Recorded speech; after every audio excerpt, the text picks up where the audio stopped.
Charge ഏകീകരണത്തിന്റെ ഭാഗമായി നിലമ്പൂർ ജില്ലാ ഹോസ്പിറ്റലിൽ ഒ.പി. ടിക്കറ്റ് ചാർജ് ഇരട്ടിയോളം വർദ്ധിപ്പിച്ചത് അംഗീകരിക്കാനാവില്ലെന്ന് യൂത്ത് ലീഗ്.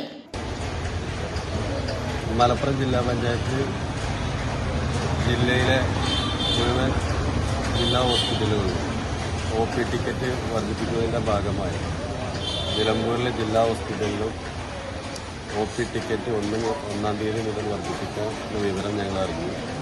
ഇവിടെ പാവപ്പെട്ട രോഗികളും സാധാരണക്കാരും ആദിവാസി മേഖലകളിൽ ജീവിക്കുന്ന വളരെ പാവപ്പെട്ട രോഗികൾ വരുന്ന ഒരു സ്ഥലമാണ്. അതുകൊണ്ട് തന്നെ ഇതിനെതിരെ ശക്തമായ ഒരു പ്രതിഷേധം അറിയിക്കുന്നതിന് വേണ്ടിയിട്ടാണ് ഈ വർദ്ധിപ്പിച്ച ഈ ഒ.പി. ടിക്കറ്റിൻ്റെ ഫീസ് കുറക്കണം എന്നുള്ളത് മുസ്ലിം യൂത്ത് ലീഗിൻ്റെ നിലമ്പൂർ മണ്ഡലം കമ്മിറ്റി ആവശ്യപ്പെടുകയാണ്. ചാർജ് വർധനവ് പിൻവലിക്കണമെന്നാവശ്യപ്പെട്ട് ആശുപത്രി സൂപ്രണ്ടിന് പരാതി നൽകി.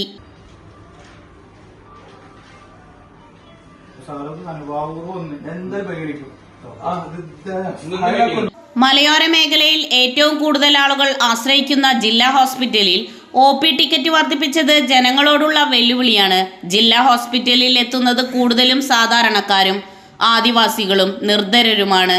HMC തീരുമാനം പുനഃപരിശോധിക്കണമെന്നാവശ്യപ്പെട്ട് നിലമ്പൂർ മണ്ഡലം യൂത്ത് ലീഗ് കമ്മിറ്റി ഹോസ്പിറ്റൽ സൂപ്രണ്ടിന് രേഖാമൂലം പരാതി നൽകിയതായി നേതാക്കൾ പറഞ്ഞു.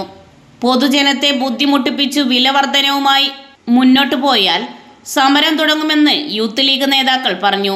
യൂത്ത് ലീഗ് മണ്ഡലം president Jamsheed Muthedam, general secretary Luqman Edakkara, Nilambur municipal general secretary Shuhaib Kozhikkadan, ഭാരവാഹികളായ ഇബ്നു സ്വാദിഖ്, വാജിദ് പള്ളിയാളി, യൂനുസ് കണ്ണത്ത്, അജ്മൽ ബിച്ചു, റംസാദ് കോണാലി തുടങ്ങിയവർ നേതൃത്വം നൽകി. ന്യൂസ് 99 നിലമ്പൂർ.